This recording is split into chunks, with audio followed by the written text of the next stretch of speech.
Halo Teknolovers!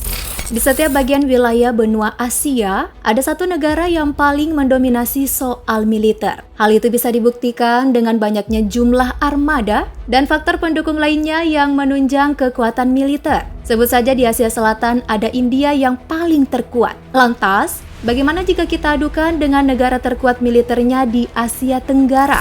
Mari kita lihat perbandingan kekuatan militer Indonesia versus India. Namun sebelum kita lanjut, klik tombol subscribe dan nyalakan lonceng notifikasimu dulu. Update terus informasi menarik setiap hari dari teknologi populer.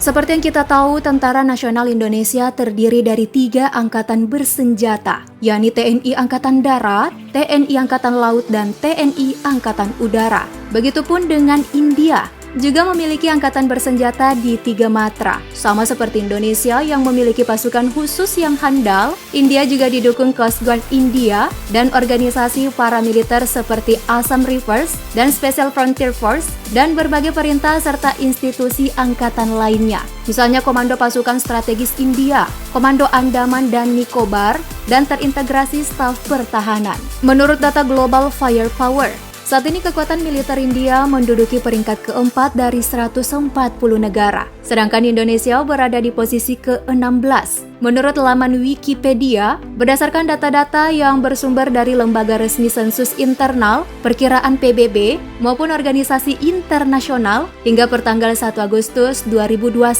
India menempati urutan kedua sebagai negara dengan penduduk terpadat di dunia, sebesar lebih dari 1,3 miliar jiwa. India tepat berada di bawah China untuk jumlah penduduk. Sedangkan Indonesia pertanggal 21 Januari 2021, penduduknya sebesar lebih dari 271 juta jiwa. Prajurit aktif India sebanyak 1.445.000 dan prajurit cadangan 1.155.000. Sementara Indonesia memiliki 400.000 personil aktif dan 400.000 personil cadangan. Jelas, dari besaran angka ini, India unggul jauh di atas Indonesia. Selanjutnya mari kita lihat kekuatan armada di 3 matra. Dari sektor darat, untuk tank Indonesia memiliki 332 unit, sedangkan India 4.730 unit. Kendaraan lapis baja Indonesia memiliki 1.430 unit, sedangkan India 10.000 unit. Artileri derek Indonesia punya 366 unit, sedangkan India 4.040 unit.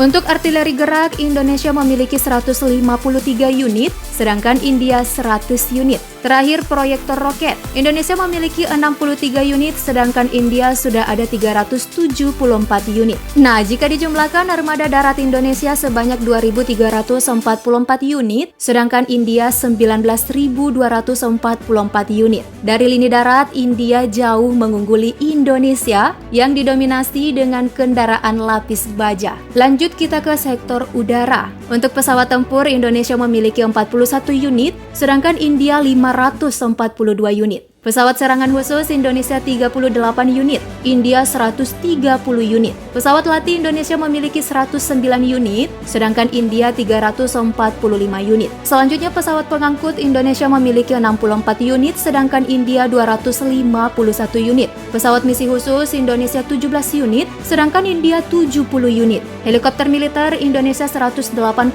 unit, sedangkan India 775 unit. Terakhir helikopter serang Indonesia hanya 15 unit, sedangkan India 37 unit. Di sektor udara, kembali India meninggalkan Indonesia. Kekuatan udara Indonesia saat ini menempati posisi ke-28 dunia, sedangkan India di urutan ke-4 dunia.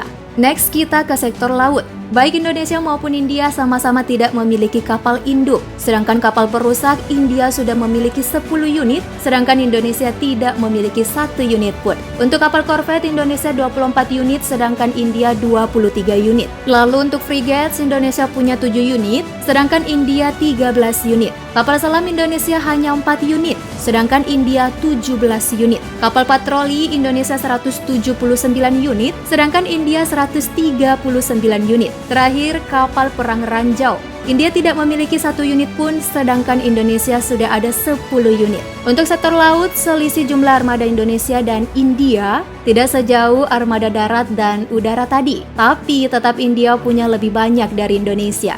Selain armada militer, kekuatan militer suatu negara juga ditunjang dengan faktor lainnya, seperti adanya ketersediaan anggaran militer, logistik, dan sumber daya alam. Untuk anggaran militer, Indonesia memiliki 9,2 miliar dolar, sedangkan India 73,6 miliar dolar. Nah, untuk besarnya anggaran yang disediakan, menurut data JFP, Indonesia menduduki peringkat ke-31, sedangkan India ketiga di bawah Amerika Serikat dan China. Lalu ada hutang luar negeri, Indonesia memiliki 344,4 miliar dolar, sedangkan India 501,6 miliar dolar. Cadangan emas dan devisa, Indonesia memiliki 130,2 miliar dolar, sedangkan India 409,8 miliar dolar. Lalu ada keseimbangan kemampuan belanja, Indonesia 3,4 triliun dolar, sedangkan India 9,5 triliun dolar. Berikutnya ada faktor logistik. Indonesia memiliki 129,366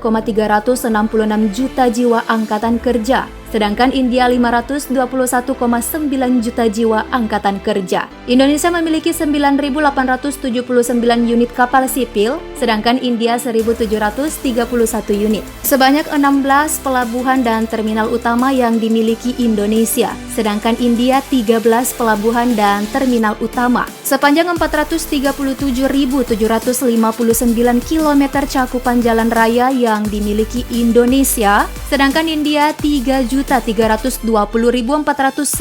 km. Sepanjang 5.042 km rel kereta api yang dimiliki Indonesia, sedangkan India 63.974 km. Terakhir ada bandara. Indonesia memiliki 673 bandara, sedangkan India 346 bandara. Nah, untuk ketersediaan sumber daya alam, Indonesia memproduksi minyak sebesar 775.000 barel per hari, sedangkan India 710.000 barel per hari. Untuk cadangan minyak, Indonesia memiliki 3.310 juta barel, sedangkan India 4.495 juta barel. Nah, untuk konsumsi minyak, Indonesia mengkonsumsi 1.630.000 barel per hari, sedangkan India 5 juta barel per hari. Hubungan antara India dan Indonesia terjalin sudah lama. India menganggap Indonesia sebagai anggota paling penting ASEAN sehingga membangun kemitraan strategis. Hubungan harmonis kedua negara bisa dilihat dari sektor ekonomi melalui perjanjian perdagangan bebas dengan ASEAN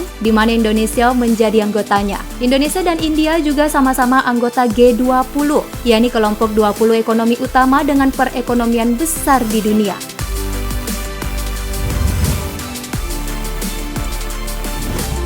Oke deh Teknolovers, jika kamu punya tanggapan soal bahasan kita kali ini, yuk tuliskan di kolom komentar, sekalian klik like dan share videonya. Thank you for watching.